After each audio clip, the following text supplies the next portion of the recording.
Hey everyone, Joe here from ActionX. Welcome to What's on the Tube, or welcome back if this is your 10th Nancy Drew episode review. I think we're on 10. I think we are. I'm a little bit tired. I had a long day. I worked out. I went to work. George finally, for the love of God, gave me my light stand for Christmas. For my birthday. I'm very happy. Thank you so much, George. Finally, this is looking a little different now because so a lot of things were moved around. A lot of things aren't being used anymore. So now this is kind of like the official setup for going forward. So I'm very happy for that. I'm very happy, and I can't wait to see what more we can do as we improve this setup a little bit more. Also, I expanded the Funko Pop wall, so that means on the Let's Talk side of things, I'll be able to perform a much more wild. It's a really good time for ActionX. It's really good. I'm very happy. This week on Nancy Drew, however, it's all about sex. Well, not all about sex. I mean, the latter half was kind of about sex, somewhat. Actually. Yeah, about. It's not the 69th episode of Nancy Drew. I think this is just number 20-something, I believe. Actually, yeah, 20. Probably it's number 28. So we're not even. We're like 41 episodes away from episode 69, if we ever get that far. I hope it does. But man, they just really could not wait to let's do a sex-charged episode of Nancy Drew. I think it was probably the most entertaining episode I've seen in the show in a while. I really did enjoy this one. So I really did like it. So, but there's a lot I want to talk about. Also, I forgot the brother's name again. The twins, the sister that Ace likes, and then now the brother that Nancy likes. I forgot their names already because I burned them in my head on the last week's review, and then this week I was trying to remember. I'm just making sure we're recording. Are we recording? Okay, yeah, we are recording. I'm not wearing my glasses, so that's why I'm a little blindsided here. So let's go through the butcher recap and talk about this week's episode. So we begin with any typical mystery. We see a woman in a wedding dress, and she breaks through a flower shop window to steal flowers. I feel sorry for this one flower shop in Horseshoe Bay, where literally in the premiere, I believe, or just somewhere around the premiere, around the start of the season, the poor employee or owner of this flower shop was so excited to have a wedding contract, and then it turns out there was no wedding. They just needed to steal her information. I'm like, I feel so sorry. And now her fucking window is broken. Now she's got to pay for repairs. I'm like, seriously, who's buying flowers in Horseshoe Bay that often? It's a small town. I just want to know. I legitimately want to know. But okay. But anyway, moving on from the point. Next day, I believe we're at the Claw. Nancy's talking with the reporter that was interviewing Ryan for his cover piece. But now, I believe either she's there. I think she's there for the alumni meeting because, of course, obviously we know Nancy applied for Columbia University's I think it's an investigation program or something like that, or some program that Nancy applied in. The reporter's also an alumni in, so it's kind of getting a little bit, and she's already in town, so it's kind of getting a little bit of oh hey, can you give me some pointers to see what I can do to stand myself out on my upcoming interview. And they bring up the whole this has been burned in my head by this point because of college talk and everything, with the whole when you have social media, you got to be very selective what you put on there. And she said it's a great thing you have no bikini shots on there because that kind of deters away from the attention, because anything that is scandalous or risque is a big flag for colleges to look in. Thankfully, back when I was in college, I didn't have any sort of shirtless pictures on. Thank you very much. But Nancy's kind of a little bit insulted the fact that, that's the comment she's been getting from her is well, I can wear bikinis too. I can post it on my feed. And also this social media feed is very, very, very not what we're used to. I mean, I don't even remember if any other CW shows I watch have these social medias, but that is some of the worst social media designs I've ever seen. So sorry about that. Anyway, Nancy gets a little bit uncomfortable with this interview, and then she sees the florist from across the way. It's I'm gonna go and talk to this florist lady. Thank you so much for your time. But however, as you remember, a couple weeks ago, This reporter has an ulterior motive. She's there to figure out if Ryan has a daughter, or at least officially prove that Ryan has a daughter, Nancy. So she steals the DNA off, I think, Nancy's cup or something, her fingerprints or anything. I don't exactly remember. Meanwhile, however, Nancy talks to the lady. She informs her, like, yeah, someone broke in, stole like a bouquet of flowers that's usually for a wedding. So Nancy's like, well, she tells her that, oh yeah, I got the police involved, but Detective Tamura is really not like, he's very stubborn on these cases, which honestly, I think he should be happy the fact like this town is so active in investigations that he should be lucky he has a job. But anyway, Nancy like offers her services to her and like, yeah, I'll probably figure this case out before he does, so let me handle it, or let me talk to him, basically. So she goes off to do that. Meanwhile, on the George and Odette front, now that Odette's kind of like accepted the fact that she's going to be in George's body for probably the rest of her life, they're willing to share the body, which is also ironic since I believe I'm watching, what show was I watching? I was watching a show where there's almost this exact identical thing happens where it's like one half, the other half like kind of takes over. I forgot what show it was. I think it was something else I was watching. I just, oh yeah. The Flash, like with Caitlin Snow and Killer Frost. Like sometimes they just switch between the roles on who's controlling the body. But now in Odette's case, like Odette's allowed to get some driving time in, that George is willing to like spare. So George is photographing herself, making sure that, okay, there's no extra tattoos that comes around, there's no extra bruises. Like this is just what I expect my body to be when I wake up the next time that I'm fully in control. Odette takes over, and of course Nick wants to definitely follow her and make sure she's safe. Odette does not want anyone. She wants Bess to be her kind of her companion for the evening. And there's kind of a little bit of like a little flirty thing going on, so to speak. If you know what I'm talking about, you know that sort of thing. I believe from there, do I want to split off into storylines? Yet, or like I'm trying to remember like the story like. I mean, they eventually do cross-pollinate.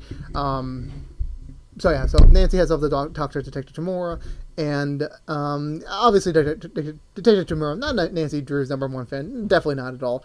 But considering the fact Nancy, for once, is coming to him at the start of the investigation, it's like, all right, he'll bite. He'll take a jab at Nancy and him teaming up, and I use teaming up very loosely. I think, do we get a cameo from the brother yet? I don't think we do.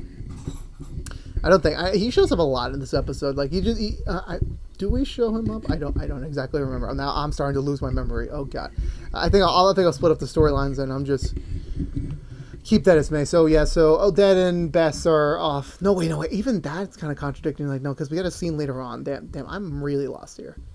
I know. Does Ectomore just come straight to Nancy?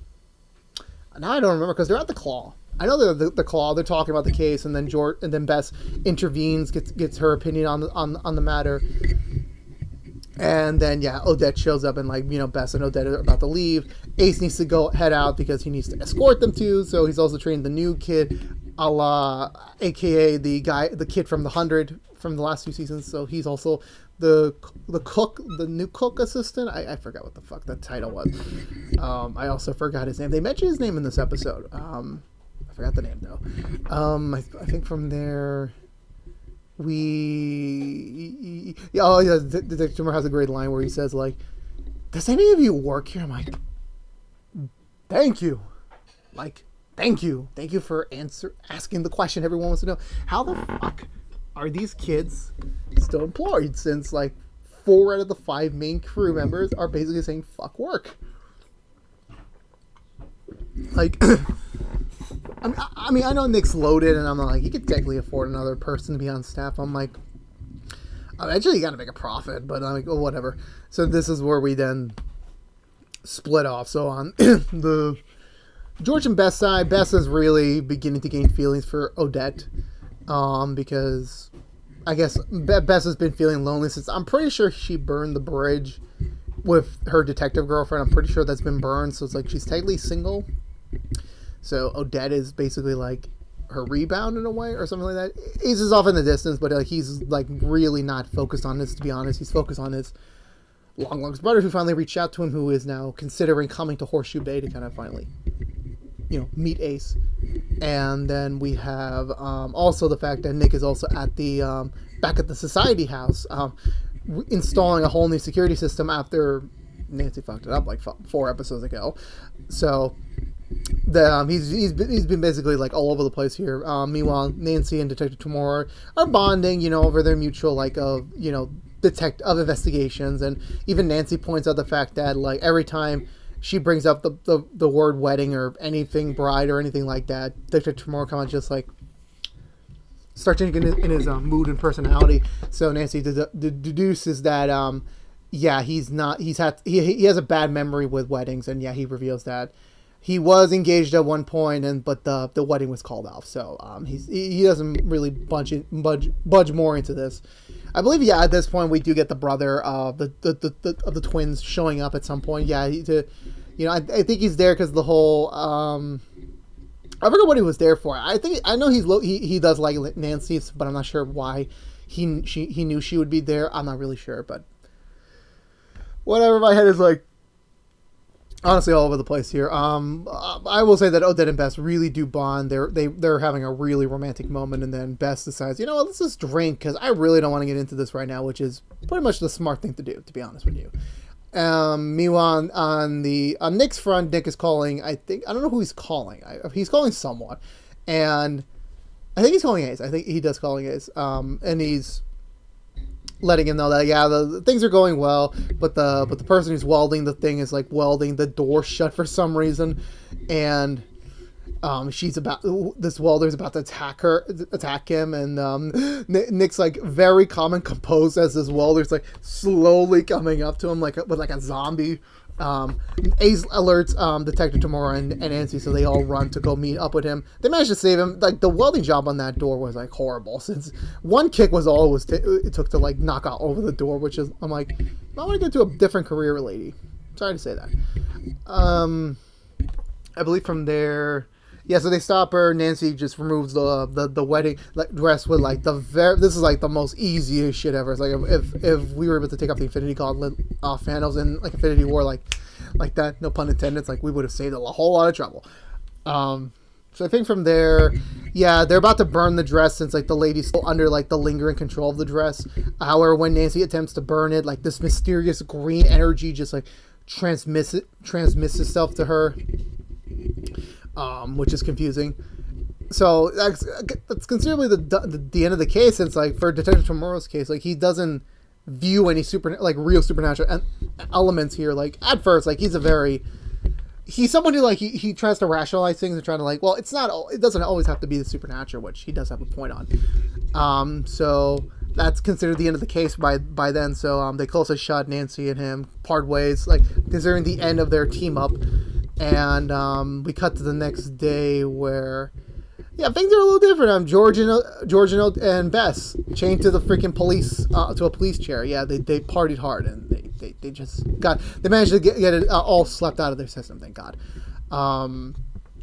And Nancy feels a little bit different, somewhat, and because when she walks into the police station to meet up with to pick up George and Bess.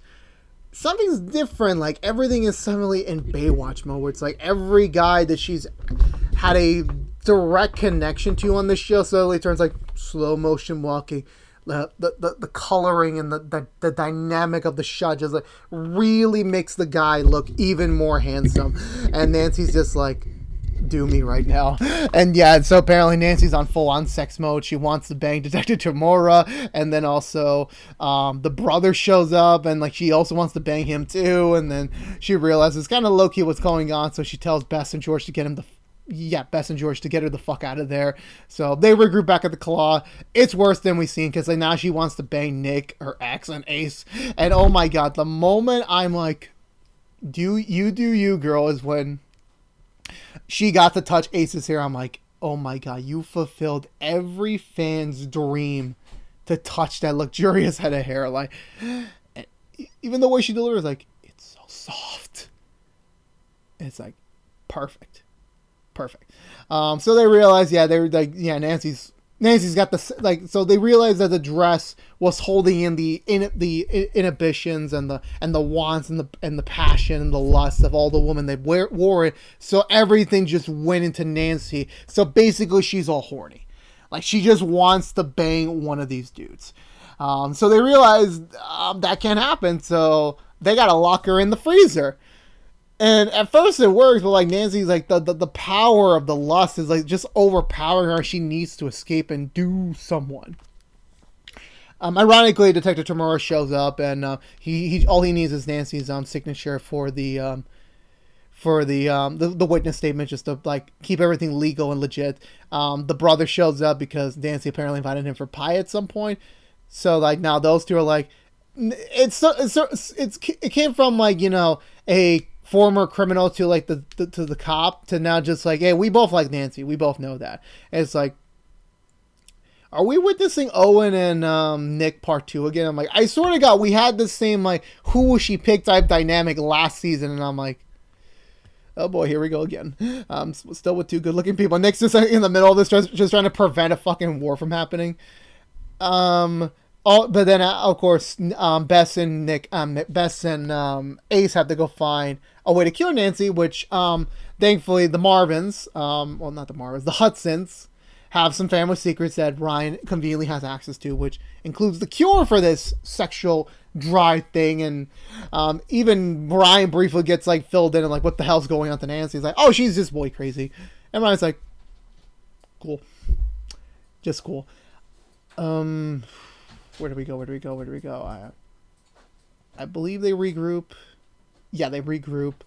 They have to get this very special like chemical or like substance that like it's going to knock Nancy out of this trance. So they bring him back to Nancy. Nancy somehow manages to escape and does the worst spy moves ever to get away from George, who just like easily just like she just like goes around her, is like no, and then she just pounces her. I'm like, oh man, I love this show so much. Thankfully Nick manages to defuse the Detective Tomorrow and the brother case. They managed to like separate and go off their ways. As for Nancy, Nancy's tussling with George. Bess joins in to hold her down, and then Ace is trying to like spoon feed her the substance, the cure to kind of get Nancy out of this. It doesn't work at first. She tries escaping, and then eventually she does escape. With the excuse that she's got to throw up, but she does. But I guess she doesn't throw up. She kind of fakes it by locking herself in the bathroom and then escaping by breaking the window, which. How did no one notice or hear the window breaking? Because they're literally right by the door. Yeah, I'm sorry. Yawn almost overtook me. It was so close. And then they were like literally that close to the door. Like not a single one of them like ran out to stop Nancy. Like cause did like the whole like, oh my God, super like flashlight speed to like pounce Detective Tomorrow. I swear to God, I feel like if there was no there was nothing prohibiting them, I'm pretty sure she just would have jumped on his bones. I'm gonna drink some tea because like I'll have a little bit of a headache. It's been a long day for me. Oh, that's good stuff. Anyway, moving on. The tension's there, and Detective Tomorrow's gonna like realize like, yeah, I do have feelings for you, but we also know Nancy's hopped up on this freaking sex ghost thing, so it's like she shouldn't really be doing it. They shouldn't be doing it. And they were so close to kissing. And then Nancy finally got snapped out of the sex trance and then collapses on it. Briefly collapses, wakes back up immediately after. They write it off and then they kind of just move on from there.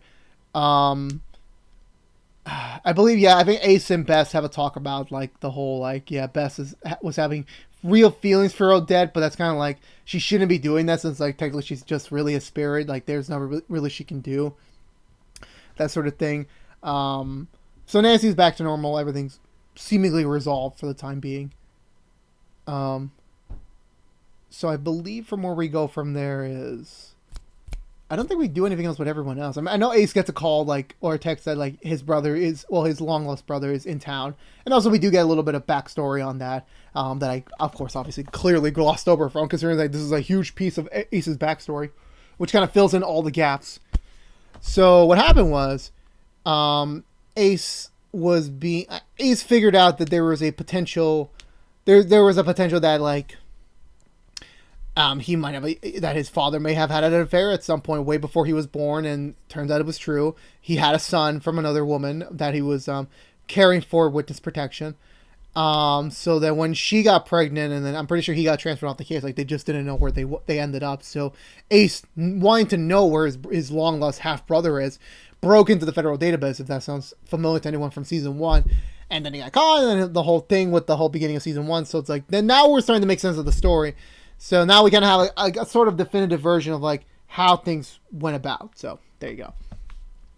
So moving on, I believe, yeah, so Ace goes off to the Bowery, I forget where he goes to, where he finds a picture of his brother.